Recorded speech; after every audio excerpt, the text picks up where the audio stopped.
دنیا میں رہنے والے پاکستانیوں اور اردو زبان بولنے والوں کو ایک بار پھر سلام۔ آج دوسرے پروگرام کے ساتھ طارق پیرزادہ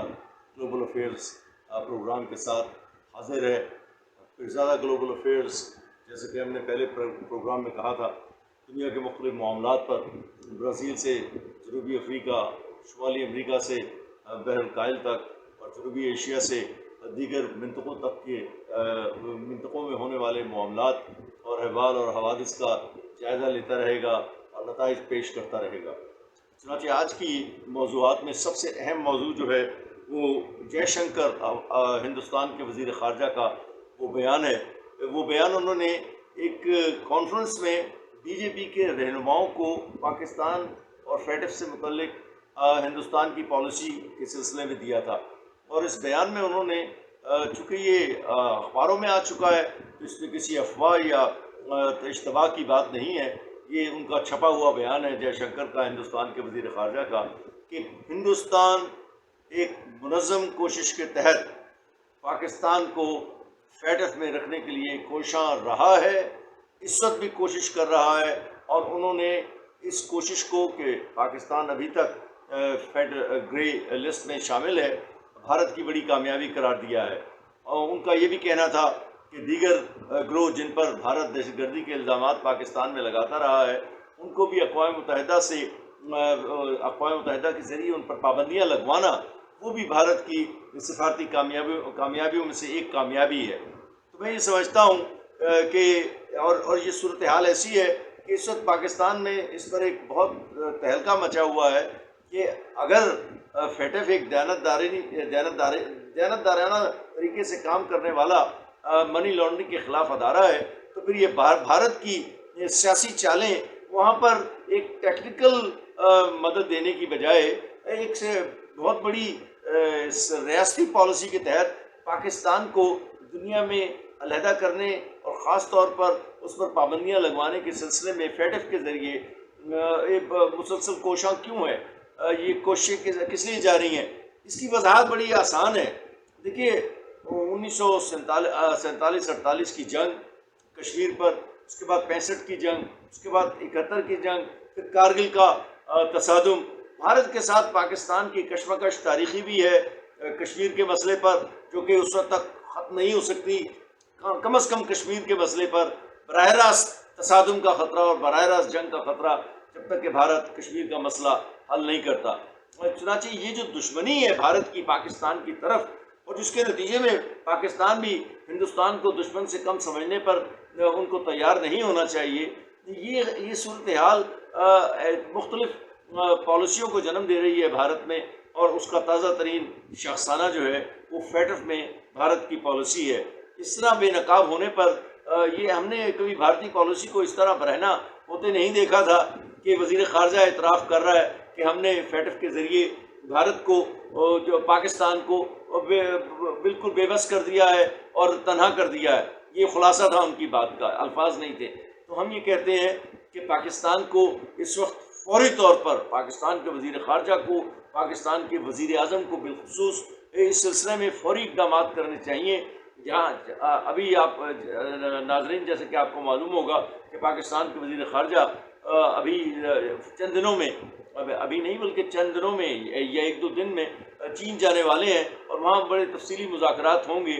سی پیک سے متعلق، پاکستان کے دفاع سے متعلق، اور خاص طور پر افغانستان کے مسئلے پر اور طالبان کی صورتحال پر، اور افغان غنی کی کمزور ہوتی ہوئی مرکزی قوت بھی زیر بحث آئے گی۔ تو میں سمجھتا ہوں کہ پاکستان کو چین کے ساتھ، ترکی کے ساتھ، سعودی عرب کے ساتھ، جو کہ فیٹف کے رکن ہیں، ان کے ساتھ خصوصی طور پر بات کرنی چاہیے، اور امریکہ جو آج کل اسٹیٹ ڈپارٹمنٹ پاکستان کی فیٹف کے سلسلے میں بڑی پیش رفت کا اعتراف کر رہا ہے، ان کے ساتھ فوری طور پر بائیڈن انتظامیہ کے ساتھ مذاکرات کو مزید تیز کرنے کی ضرورت ہے، تاکہ بھارت کی فیٹف کے متعلق کے ذریعے پاکستان کو تنہا کرنے کی اور پاکستان کو منی لانڈرنگ کا ذریعہ اور دہشت گردی کا سبب جو دکھانے کی بھارتی کوشش ہے وہ بے نقاب ہو جائے اور پاکستان گرے لسٹ سے باہر آ سکے، اور یہ فوری طور پر ثابت کرنا اور واضح کرنا ضروری ہے۔ تو میں اس وقفے کے لیے معذرت چاہتا ہوں۔ تو بات یہ ہو رہی تھی کہ پاکستان کو فوری طور پر چین، سعودی عرب، ترکی اور خود امریکہ کے ساتھ براہ راست اس معاملے کو اٹھانا چاہیے ہنگامی طور پر. اس میں تاخیر کرنے کی ضرورت نہیں ہے، کیونکہ سفارتی معاملات میں اور اس طرح کے معاہداتی معاملات میں جو کہ فیٹف کا مسئلہ ہے جس سے پاکستان کو نقصان پہنچ رہا ہے اور گرے لسٹ میں ہونے کی وجہ سے، جو کہ بھارت کے وزیر خارجہ نے، جیسے کہ میں نے ابھی کہا، انہوں نے اعتراف کیا کہ بھارت کی کوشش کی وجہ سے ہی پاکستان گرے لسٹ میں ہے. تو اس مسئلے کو اٹھانے کی ضرورت ہے کہ بھارت فیٹف کو ایک سیاسی ادارے کے طور پر استعمال کر رہا ہے، جبکہ یہ ادارہ صرف اور صرف ایک ٹیکنیکل ادارہ ہے جو اس لیے تخلیق کیا گیا تھا کہ دنیا میں منی لانڈرنگ روکی جا سکے، یا دہشت گردوں کو جو منی لانڈرنگ کے لیے جو منی لانڈرنگ ہوتی ہے اس کو روکا جا سکے، یا ایٹمی ہتھیاروں کے سلسلے میں جو فائنینسنگ ہوتی ہے غیر قانونی روپیہ ادھر سے ادھر جاتا ہے اس کو روکا جائے. تو میں یہ کہوں گا کہ پاکستان کو اس سلسلے میں قطعاً تاخیر نہیں کرنی چاہیے. دوسرا بڑا مسئلہ جو اس وقت درپیش ہے وہ افغانستان میں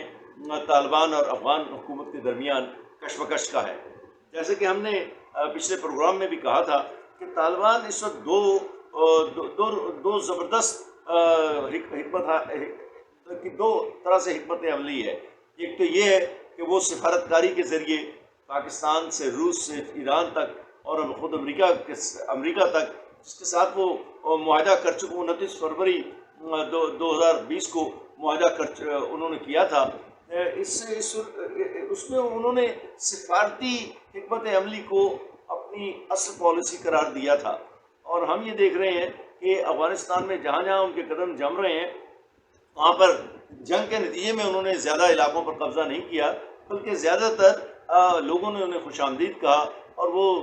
400 میں سے تقریباً 200 اضلاع پر اس طرح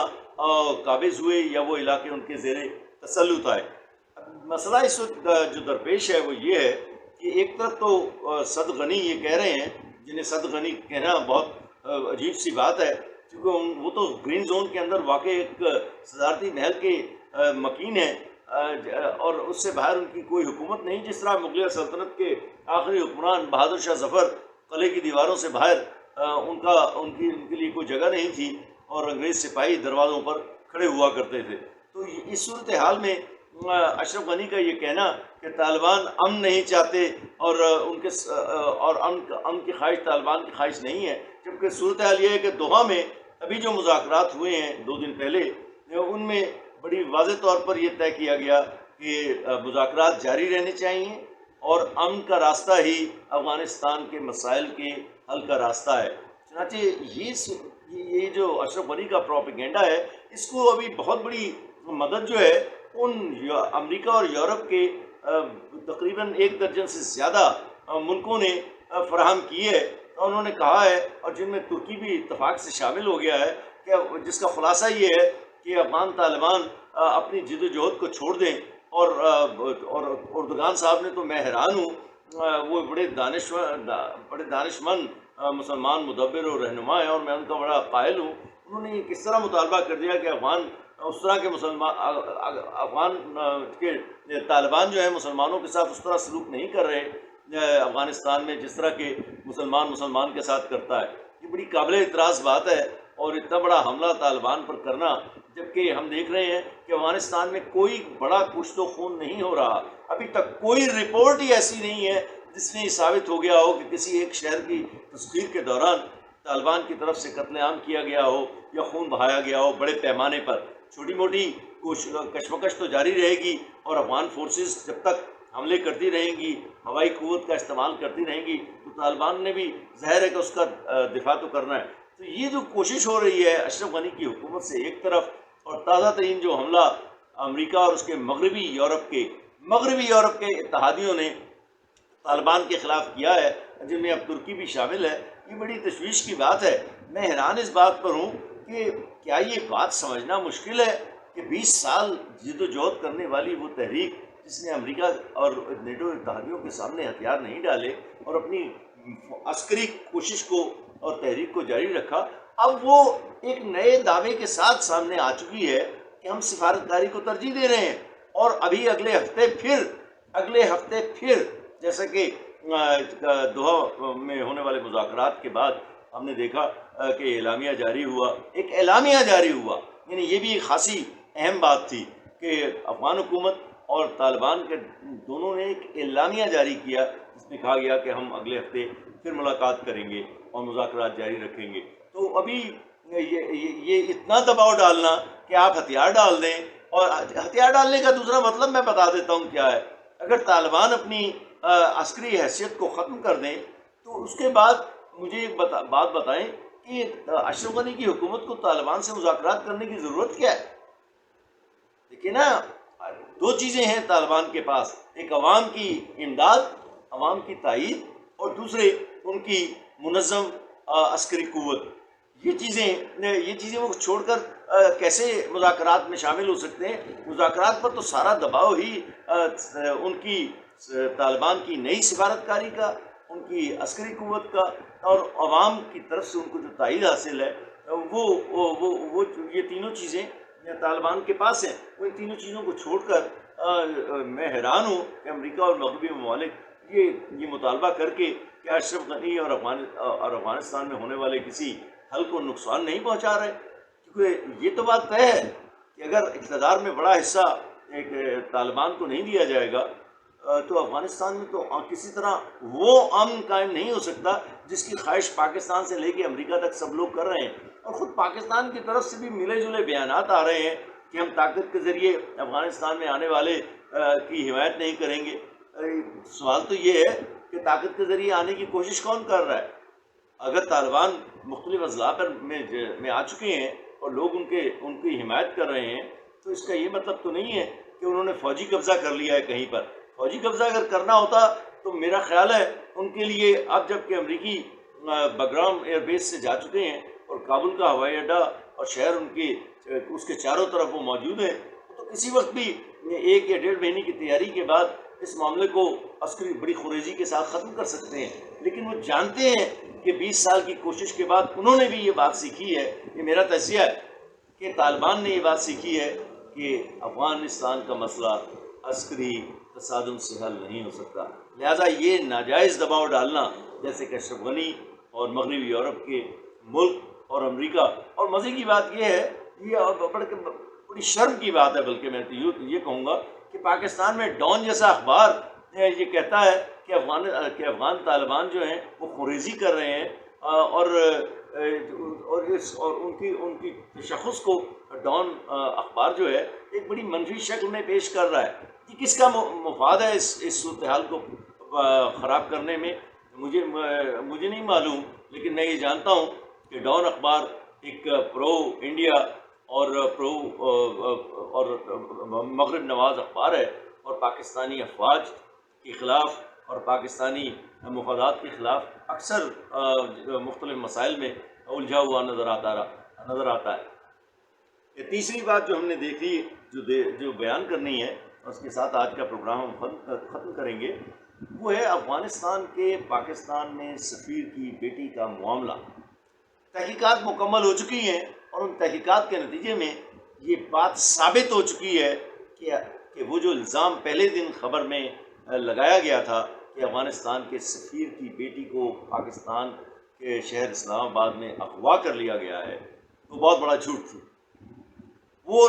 یہ لڑکی جرمنی سے آئی تھی، اس کی سفارتی حیثیت کا، ڈپلومیٹک سٹیٹس کا بھی علم نہیں ہے، اور نہ حکومت پاکستان اس سلسلے میں کچھ وضاحت کر رہی ہے، لیکن چاہے اس کے ڈپلومیٹک سٹیٹس تھا یا نہیں تھا، اس کا رات کے 2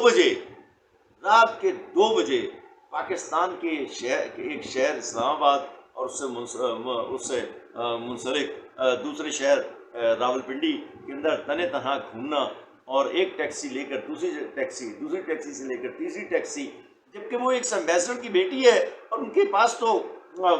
جو گارڈ ہیں وہ بھی موجود ہوتے ہیں، ان کے پاس مصاحب بھی موجود ہوتے ہیں، ان کے پاس بڑی بڑی گاڑیاں بھی ہوتی ہیں۔ اس لڑکی کو اتنی مشکوک انداز میں اسلام آباد اور راولپنڈی کے درمیان اس طرح گھومتے ہوئے اس کو پایا جانا، اور جبکہ ثابت یہ بھی ہو گیا ہے کہ جتنے ٹیکسی ڈرائیور جنہوں نے ان کو چار ٹیکسی ڈرائیور جو ان کو مختلف مقامات پر لے جاتے ہوئے جو ان کو مختلف مقامات پر لے کر گئے، انہوں نے بڑی وضاحت سے کہہ دیا ہے کہ ان کے ساتھ کسی قسم کا تشدد نہیں ہوا. جو رپورٹ ہے علی میڈیکل سینٹر کی اور پیمس کی، اس کے اندر بھی ان کے کسی قسم کی چوٹیں نہیں موجود ہیں. تو یہ بڑی مشکوک بات ہے کہ اس مسئلے کو عین اس وقت جبکہ طالبان اور اشرف غنی کی حکومت کی کشمکش جاری ہے اور امریکہ یہاں سے نکل رہا ہے، پاکستان کے کردار کو کم کرنے، اس کو ایک غلیظ رنگ دینے اور ان پاکستان کے اوپر گند کے کردار پر کردار کشی کرنے کے لیے شاید یہ بہانہ ڈھونڈا گیا ہے. کیونکہ یہ تو بات واضح ہے، وہ پچھلے صدر کرزئی ہو یا موجودہ صدر اشرف غنی ہو، یہ دونوں نئی دہلی کے گماشتے تو ضرور ہیں. اور نئی دہلی کے اثرات افغانوں کی نئی قیادت میں ہمیشہ ہی ظاہر شاہ کے وقت سے واضح نظر آتے رہے ہیں. ظاہر شاہ ذرا نسبتاً اعتدال پسند تھا، تو وہ خاموشی اختیار کیا کرتا تھا، تو زیادہ باتیں نہیں کرتا تھا. مگر اب چونکہ معاملات اور حالات بدل چکے ہیں، تو ہم دیکھ رہے ہیں کہ اشرف غنی ایک اتنا گھناؤنا کردار ادا کر رہا ہے جس کے نتیجے میں ان کی حکومت تو قائم نہیں رہے گی، البتہ ہو سکتا ہے کہ اس کے نتیجے میں افغانستان میں آنے والا امن جو ہے اس کے آنے میں بھی تاخیر ہو سکے. اس کے ساتھ ہی ہم آج کا پروگرام ختم کرتے ہیں.